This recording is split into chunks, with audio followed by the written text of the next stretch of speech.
আসসালামু আলাইকুম ভিউয়ার, কেমন আছেন আপনারা? বিডি রমণী রান্নাঘরে আজকে আপনাদের জন্য থাকছে ইফতার স্পেশাল একটি আইটেম। সেটি হচ্ছে ইফতার স্পেশাল মিষ্টি লাচ্ছি।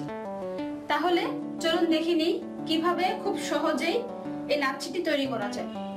এই মিষ্টি লাচ্ছি তৈরির জন্য আমি এখানে দই নিয়েছি, মিষ্টি দই 1 কাপ, দুধ নিয়েছি 1/2 কাপ, চিনি নিয়েছি 1/2 কাপ, পানি নিয়েছি আমি 1/3 কাপ।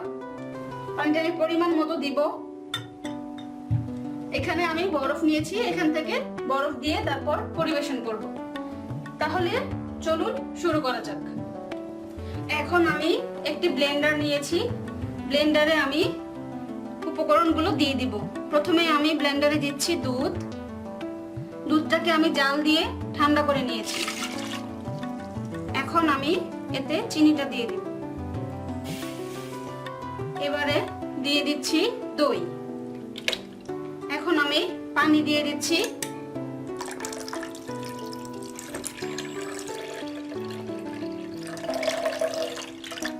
আমি এখানে 1.5 কাপ পানি দিয়েছি। এবারে আমি একটি ঢাকনা দিয়ে ঢেকে দেব এবং ব্লেন্ড করে ফেলব।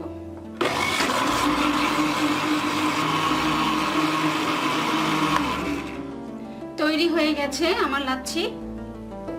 এখন আমি এগুলোকে ঢেলে নিব।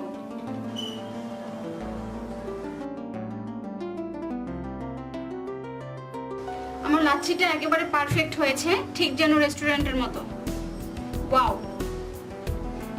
ইফতারে আসলে ঠান্ডা ঠান্ডা লাচ্ছি সবারই খুব পছন্দ। তো আর দোকান থেকে কিনতে হবে না, এখন থেকে আপনারা ঘরে খুব সহজেই তৈরি করতে পারবেন, যেটা কিনা হবে নির্ভেজাল। এখন আমি উপরে পুদিনা পাতা দিয়ে সাজিয়ে দিচ্ছি।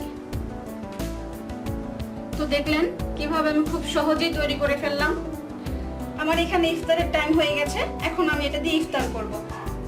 তো দর্শক, আমার রেসিপিটি আপনাদের কাছে কেমন লেগেছে তা জানাবেন। ইফতার আইটেম হিসেবে আপনারা লাচ্ছিটি অবশ্যই তৈরি করে খাবেন, আশা করি খুবই ভালো লাগবে। আর এরকম আরো সহজ সহজ রেসিপি পেতে আমার চ্যানেলটিকে অবশ্যই সাবস্ক্রাইব করবেন। সবাই ভালো থাকবেন, সুস্থ থাকবেন। আল্লাহ হাফেজ।